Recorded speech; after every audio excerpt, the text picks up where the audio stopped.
جس میں ہمارے بنوں کے 2 بے گناہ دکاندار شہید ہوئے اور 4 بندے جس میں 2 خواتین بھی شامل تھی زخمی ہو گئے۔ ہم اس دھماکے کی پرزور مذمت کرتے ہیں جس میں ہمارے فوجی جوان شہید ہوئے اور بنوں کے بے گناہ شہید دکاندار اور بے گناہ زخمیوں کی بھی پرزور مذمت کرتے ہیں۔ اس دھماکے کے بعد عوام میں خوف و ہراس پھیل گیا جو ایک نیچرل قسم کا پراسس تھا، جس کے بعد انجمن تاجران نے مختلف مقاصد فکر، علماء، سیاسی نمائندگان، وکلاء اور دیگر تنظیموں کے ساتھ مشاورت کے بعد بنوں میں امن کے نام پر ایک پرامن احتجاج کی کال 19/7/2024 بروز جمعہ دی، جس کا 1 پوائنٹ ایجنڈا تھا اور وہ تھا صرف اور صرف امن، جس کے لیے بروز جمعہ بنوں کے سارے عوام، جس کی تعداد رپورٹڈلی 7-8 لاکھ کے قریب تھی، لوگ نکلے اور ان سب کا ایک ہی مطالبہ تھا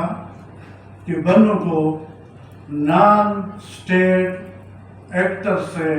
خالی کرا جائے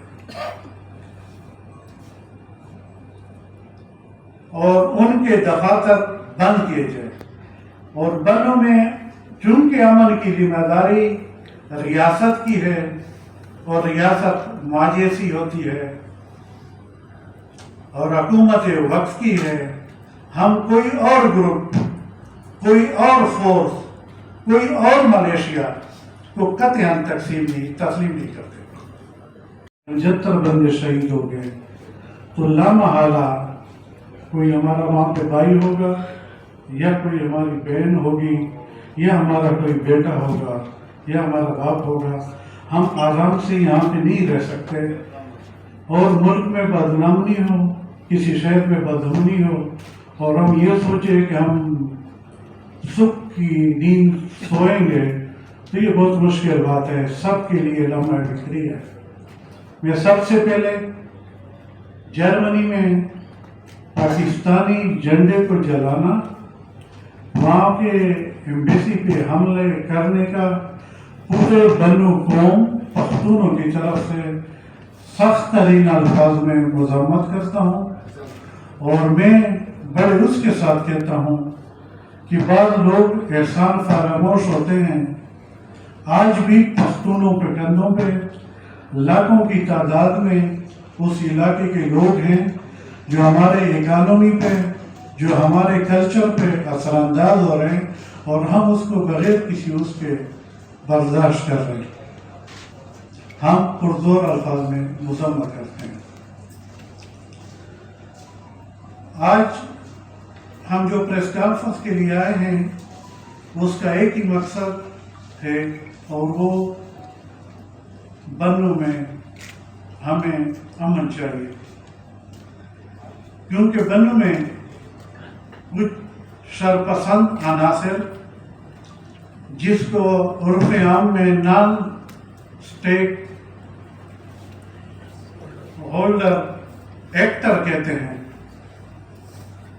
وہ بہت بڑی تعداد میں جگہ جگہ پہ تقریباً 37 مختلف مقامات پہ ان کے اڈے قائم ہیں اور وہ موجود ہے، اور رپورٹڈلی رات کو وہ ایک منظم طریقے سے ناکہ بندی کر کے پولیس کی طرح چوکیاں انہوں نے بنائی ہوئی، اور یہ بنوں کا حال نہیں ہے، مختلف علاقوں کا بھی یہ حال ہوگا، لیکن وتواصوا بالحق وتواصوا بالصبر۔ میں اپنے بنوں قوم کے نوجوانوں، باشندوں، تمام پختونوں کا شکر گزار ہوں کہ بہت بڑی تعداد میں 24 گھنٹے کے نوٹس پہ پریس کلب کے سامنے اپنا پرامن احتجاج ریکارڈ کرنے کے لیے موجود ہیں۔ میں اسلام آباد پریس کلب کا اور پریس کلب سے باہر جو میڈیا ہاؤسز یا انٹرنیشنل میڈیا کے جو نمائندگان ہیں ان کے بھی ہم مشکور ہیں کہ ایک پسے ہوئے مظلوم عوام کے غریب علاقے سے تعلق رکھنے والے زعماء کے سامنے وہ موجود ہے، اور ہم امید کرتے ہیں کہ ہماری یہ فریاد جو آج ہم آپ کے سامنے پیش کر رہے ہیں مقتدر قوتوں کو بہترین طریقے سے پہنچ جائے گا۔ میں مجمع میں ایک شخصیت کا مشہور ہوں، لیکن میں آج اس مجمع میں بڑا قابل احترام ایک شخصیت فرحت اللہ بابر صاحب کا بھی مشہور ہوں کہ وہ ہمیشہ ہیومن رائٹس اور پختونوں کے جدوجہد پورے پاکستان میں مظلوموں کے جدوجہد میں پیش رہتے ہیں، بنوں کے عوام اس کے بھی مشہور ہیں۔ میں بنیادی طور پر شاید یہ لکھا ہوا پریس کانفرنس نہ پڑھتا، لیکن چونکہ ہمارے اکابرین نے ایک چیز